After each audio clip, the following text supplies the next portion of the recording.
तीन समांतर रेषा व त्यांच्या छेदिका यांचा गुणधर्म. प्रमेय आहे तीन समांतर रेषांनी एका छेदिकेवर केलेल्या आंतरछेदाचे गुणोत्तर हे त्या रेषांनी दुसऱ्या कोणत्याही छेदिकेवर केलेल्या आंतरछेदाच्या गुणोत्तराएवढे असते हे सिद्ध करा. त्यासाठी ही आकृती आपण घेऊया.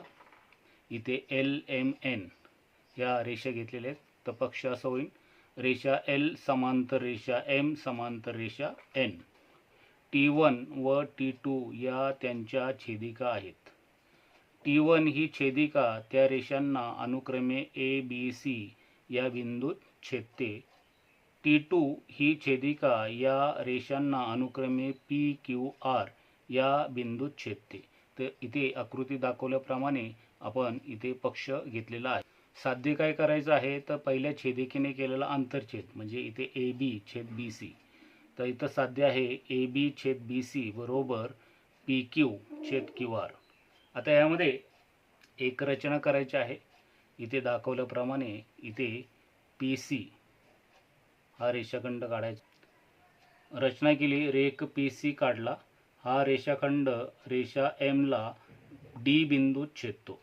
तर इथे दाखवल्याप्रमाणे इथे M ला D बिंदूत छेदतो.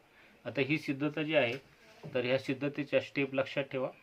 2 स्टेपमध्ये ही सिद्धता लक्षात ठेवायची आहे तुम्हाला. तर इथे पहिल्यांदा ह्या बाजूची आकृती घ्यायची आहे तुम्हाला. तर ह्या तिन्ही रेषा समांतर आहेत.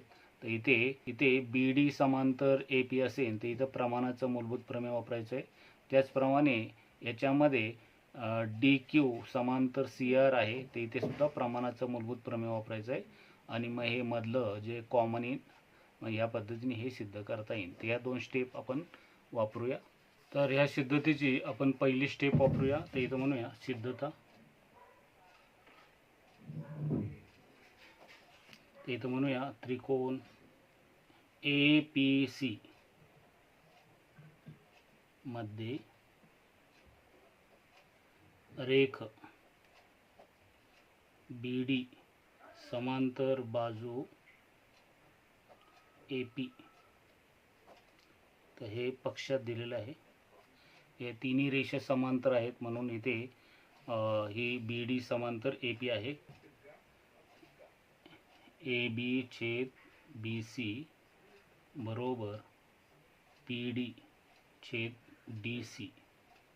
तर हे प्रमाणाचं मूलभूत प्रमेय, याला 1 म्हणूया.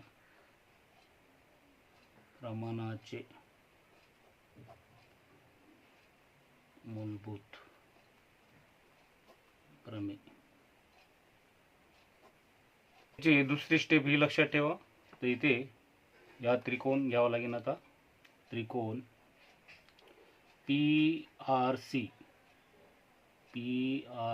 मध्ये रेख DQ समांतर बाजू CR. हे सुद्धा पक्ष आपण लिहू शकतो. तिन्ही रेषा समांतर आहेत त्यात. म्हणजे ते प्रमाणाचं मूलभूत प्रमेयानुसार हा PD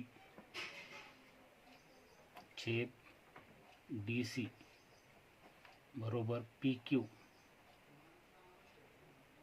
छेद QR. PD छेद DC PQ छेद QR. PD छेद DC बरोबर PQ छेद QR. याला विधान क्रमांक 2 म्हणूया. तिथे प्रमाणाचे मूलभूत